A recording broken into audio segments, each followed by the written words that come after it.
The year was 1942, and the world had already learned that war makes strange bedfellows of science and desperation. In a basement office, amid the clatter of typewriters and the smell of cordite, a plan was sketched that sounded like a fever dream.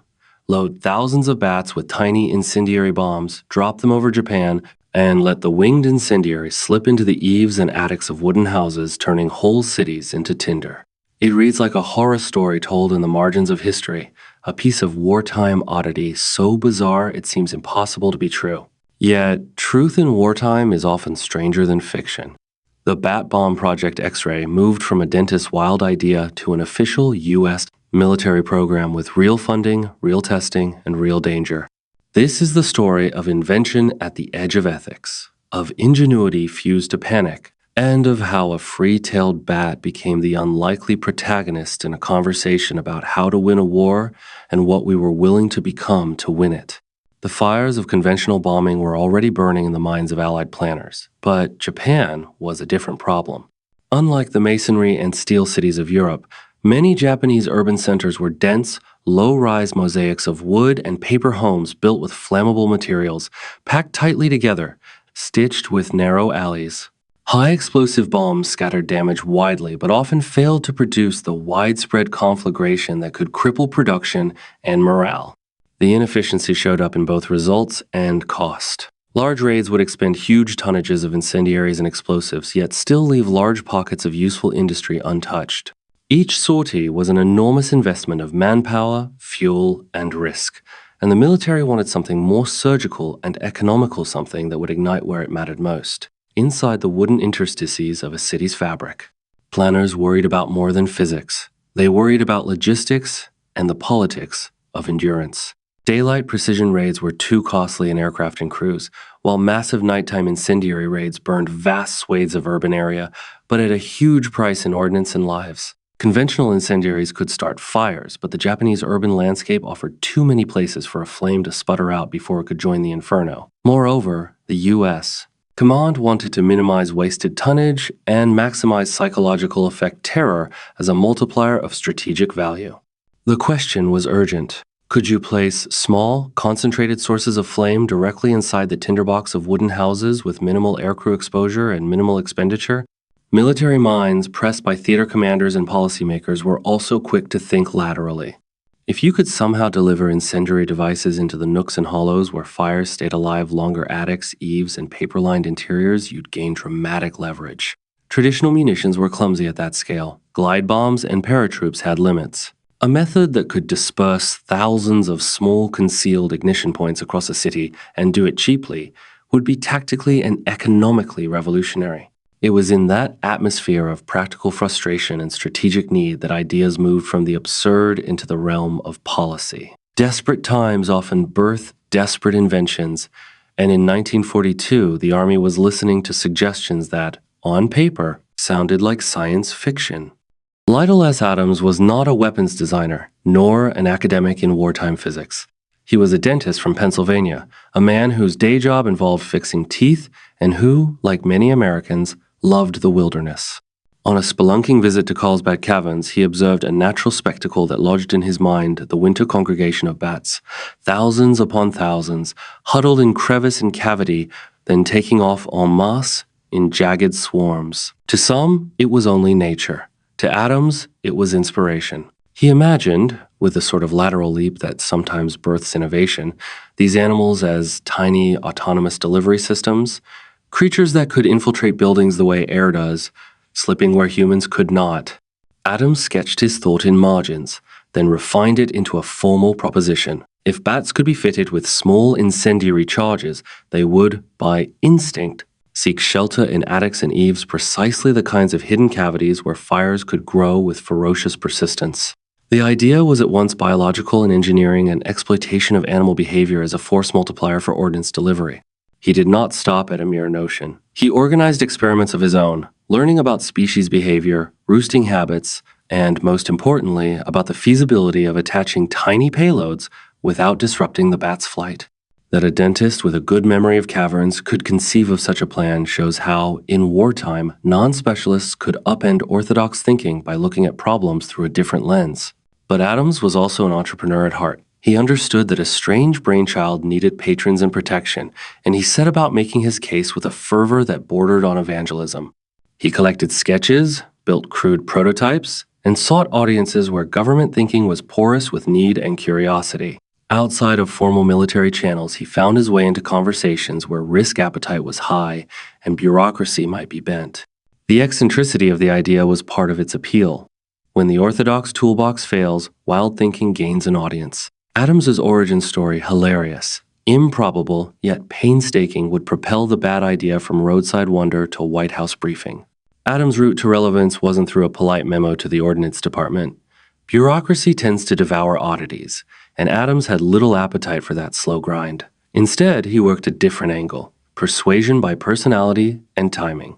He pushed his idea into social circles with military connections, found sympathetic ears among officers who had grown weary of conventional failures, and then, in a move both audacious and opportunistic, he sought to reach the very top. Some accounts suggest he bypassed standard chains of command. Others say he used personal acquaintances and social invitations to secure a moment with someone in the president's orbit. What mattered is that this dentist with a wild plan managed to cut through the red tape and get his concept into the corridors of power. The pitch itself had to be more than strange. It had to be credible. Adams presented behavior studies of bats, crude mock-ups of harnesses, and calculations showing cost and effectiveness compared to bomber sorties. He emphasized not only the opportunity to light city interiors, but also the comparative economy. Hundreds of bats carrying small incendiaries could, in theory, achieve the same psychological and material impact as costly raids. Adams's verbal prophecies played to wartime sensibilities, economy, surprise, and the desire for asymmetric solutions. He framed the bat not as a toy, but as a delivery platform that could evade anti-aircraft fire, camouflage itself in darkness, and reach where a bomb could not. Persuasion at that level is often part science, part theater. Adams' pitch succeeded because officials were listening for any edge, especially if it promised fewer crews lost and fewer aircraft expended. While some officers dismissed the plan as lunacy, others saw the potential and the political rescue it could offer. A low-cost, high-impact way to force the Japanese urban system into collapse. The concept appealed to the kind of wartime pragmatism that put a premium on whatever worked and left ethical qualms often sidelined. By the time his idea reached certain ears within the War Department, it was no longer mere eccentricity. It had become a proposal that warranted formal study. Few wartime approvals came without skepticism, and this one was no exception. Yet, in the winter of 1942-43, amid a swirl of competing projects and an appetite for unconventional solutions, the BAT concept found a remarkable sponsor at the highest echelon: President Franklin D. Roosevelt. It's a historical quirk that the idea did not die in some lower-level office. Instead, it received direct attention from the Oval Office, and that attention converted interest into authorization. The War Department formalized a project officially named Project X-Ray, and allocated funds and resources to move experiments beyond the realm of eccentric proposals to actual field testing. Presidential approval changed the game. It transformed a lone inventor's scheme into a military program with engineering teams, test sites, and logistics staff. Project X-Ray drew personnel from ordnance, aviation, and biological study units. Engineers began to design delivery mechanisms that could release bats at altitude, while biologists were tasked with identifying species with the right combination of roosting instincts and hardiness. There was, for a brief time, a convergence of disciplines that might have seemed improbable in peacetime. Veterinarians, aviators, chemists, and ordnance officers worked in parallel because the perceived payoff justified the institutional risk. The authorization also conferred a kind of protective momentum. With the president's imprimatur, the project avoided being dismissed out of hand and instead garnered further investigation, money, and facilities. Testing ranges were reserved, hangars repurposed, and supply chains wrangled to handle a biological vector. The sheer bureaucratic weight behind a single, oddball idea revealed something essential about wartime dynamics. When political will meets desperation, even bizarre proposals can become weapons development programs. Project X-Ray, for all its strangeness, was now a machine with teeth. A machine that would soon chew up resources, time, and more than one human nerve. Selecting the right animal for the job was not as trivial as grabbing a pet store bat. The planners ultimately settled on the Mexican free-tailed bat, Tatarita brasiliensis. a species known for its gregarious roosting in caves and for its robust, endurance-flighted nature. But choosing the species solved only the first of many logistical problems. How do you capture and sustain tens of thousands of wild animals, keep them healthy, attach payloads, and ensure they behave predictably when released at altitude, all without causing the kind of ecological and operational chaos that would scuttle the program before it began? The initial plan required large capture operations in the bat's native ranges, complicated shipping protocols, and specialized holding facilities that could replicate the bat's cave-like hoarding conditions. Bats don't thrive in sterile boxes. They need temperature control, humidity, and places to cling.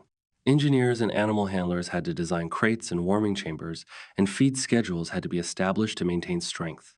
The Army's logistics people found themselves buying not only harness materials, but also insect larvae and sugar solutions to keep the bats fed. The problem compounded into a biological supply chain: capture, transport, quarantine, acclimatization, then training or at least conditioning. The moral and practical complexity mounted when handlers realized the mortality rates would likely be high. Stress, illness, and the challenges of mass handling led to casualties among the animals, raising ethical questions even among wartime personnel. Yet the program pressed on, driven by urgency and a belief that a small percentage of surviving bats might produce outsized effects on wooden cities. In short, the bat acquisition phase revealed Project X-Ray's Achilles heel: a dependence on unpredictable living systems to perform under the controlled conditions of military operations. Transforming a bat into a delivery platform required miniaturized munitions, engineering the likes of which ordnance officers had never attempted. The payload had to be light enough not to deprive the bat of flight, robust enough to survive release at altitude, and time to ignite after the bat had settled into an attic or eave. The solution was a small, timed incendiary, essentially a tiny napalm charge wrapped in a casing and attached to the bat with a crude harness. The ignition mechanism, primitive by later standards, used a time delayer that would burn down to a match and then ignite the fuel. Designing these tiny devices required innovation at the margin, balancing weight, stability, and safety for handlers on the ground. Engineers experimented with light alloys and foams, with attachment methods that would not restrict wing movement unduly, and with small igniters that could be set to delay ignition for a controllable period.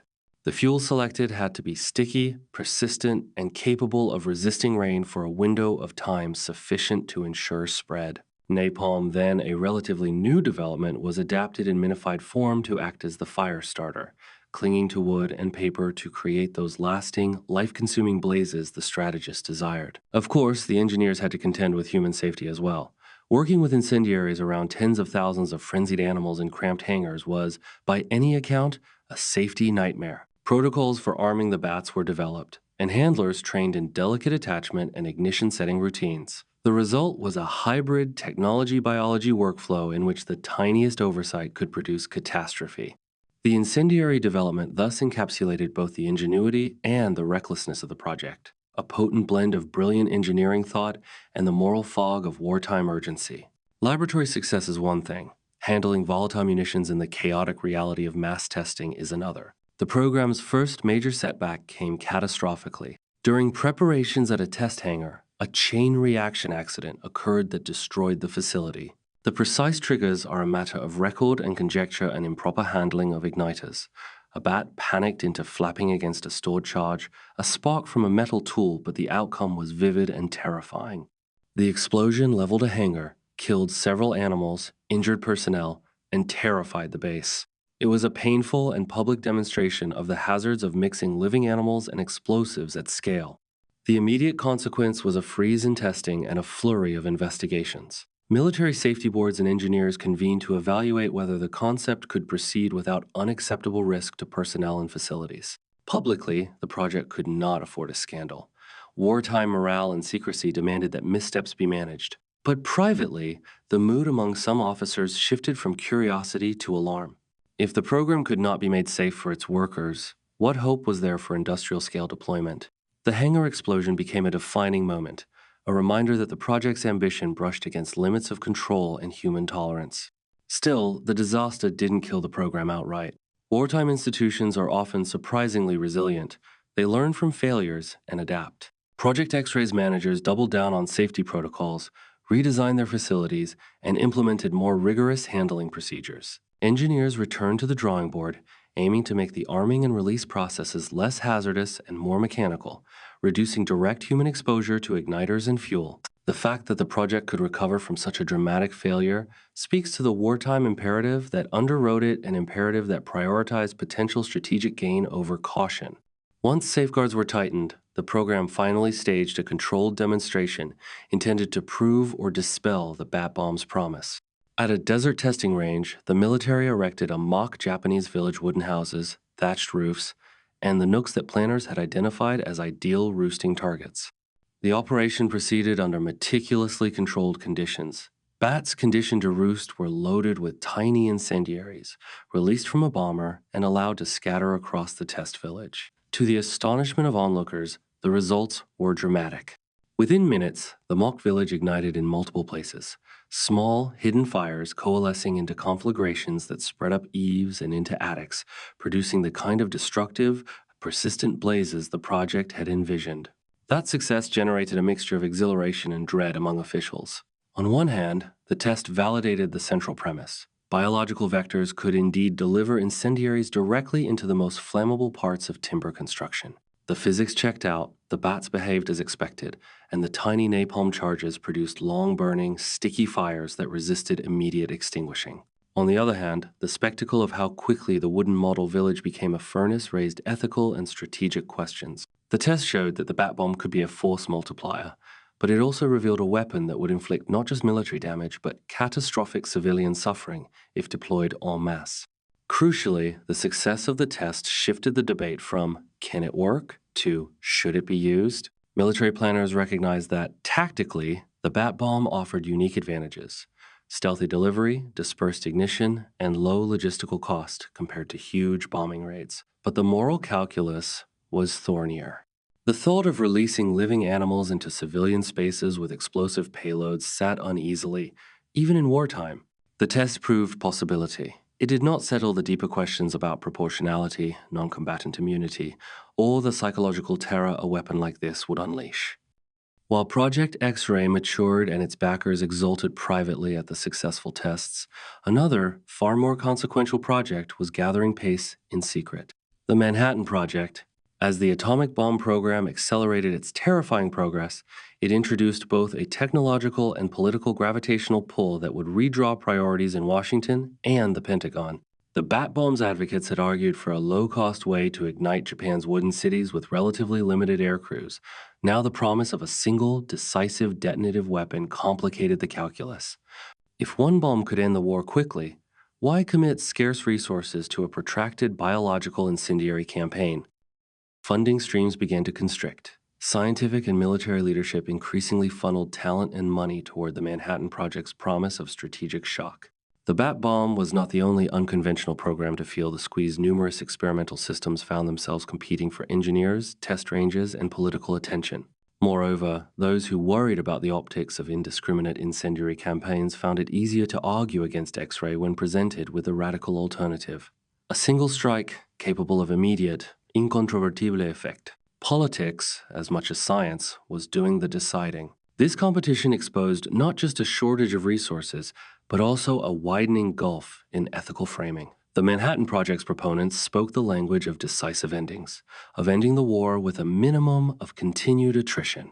X-ray's proponents argued for targeted destruction of enemy industry and morale. As debates intensified, decision-makers were forced to compare timelines, likely casualties, and the post-war political fallout. In the end, an odder, quieter weapon found itself eclipsed by a louder and more terrifying technology. The moment of cancellation came with the same speed that had characterized many wartime decisions. As atomic tests approached and the prospect of an entirely new weapon loomed, the War Department reassessed Project X-ray's place in the order of operations. Decision-makers recognized that the bat bomb required protracted testing, complex logistics, and a commitment to using animals as weapons in ways that had uncertain political and ethical consequences. In contrast, the atomic program promised a single, decisive solution expensive to develop but comparatively swift in execution once ready. When the bombings of famous Japan followed the project's final months of testing, the calculus hardened.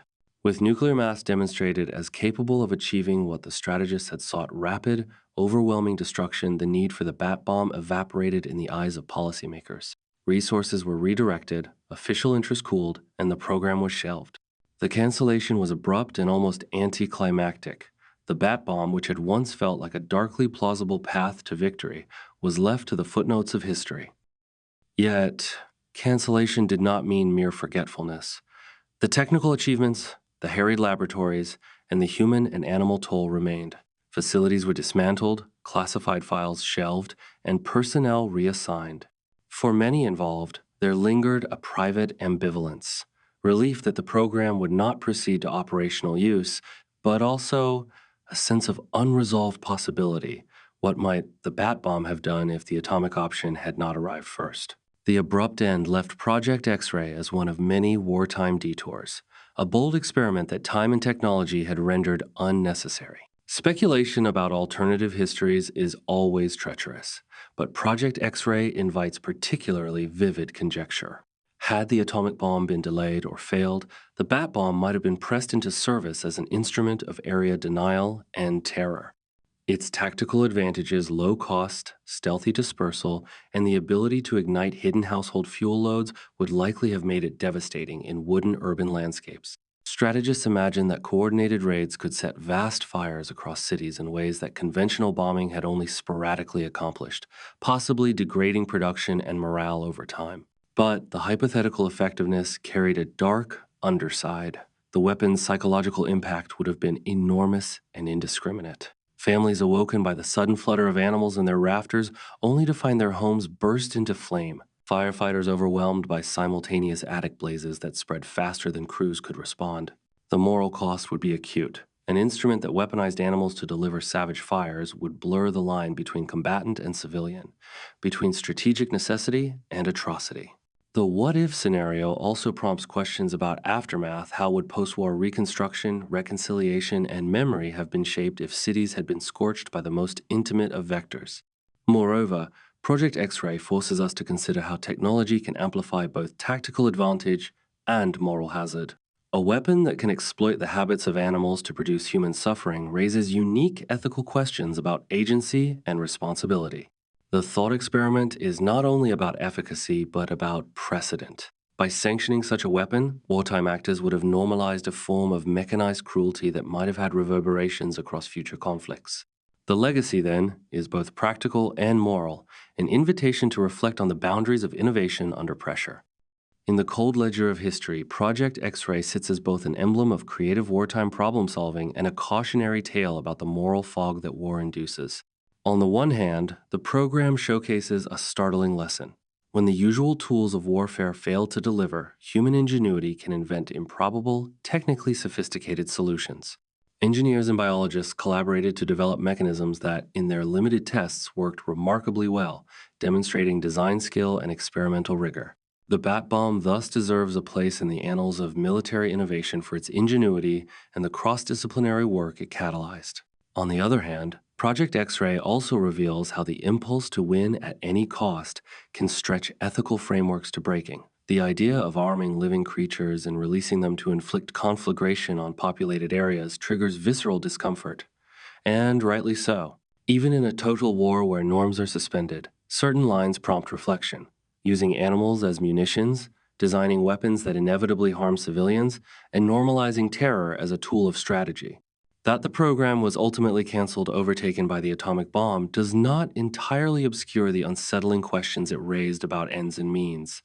Perhaps the most lasting verdict is ambiguous. Project X-ray is both a tribute to the strange, fertile inventiveness that war produces, and a warning that not every technical solution should be adopted. It stands as historical evidence that desperate circumstances can yield inventions that are mechanically brilliant and morally fraught. The bat bomb's story prompts us to consider how we balance efficacy with ethics, and how, in the crucible of conflict, innovation can sometimes lead us down paths we would otherwise refuse to walk. In remembering Project X-ray, we remember both human capacity for invention and the wisdom of restraint. If this story of ingenuity, madness, and moral crossroads moved you, subscribe to World War II Archive for more deep dives into the strange and powerful inventions of the era. Click the end screen now to watch our next video, The U.S. Sherman's Secret, the wet ammo that surprised the Germans, and continue exploring the hidden chapters of a world reshaped by war.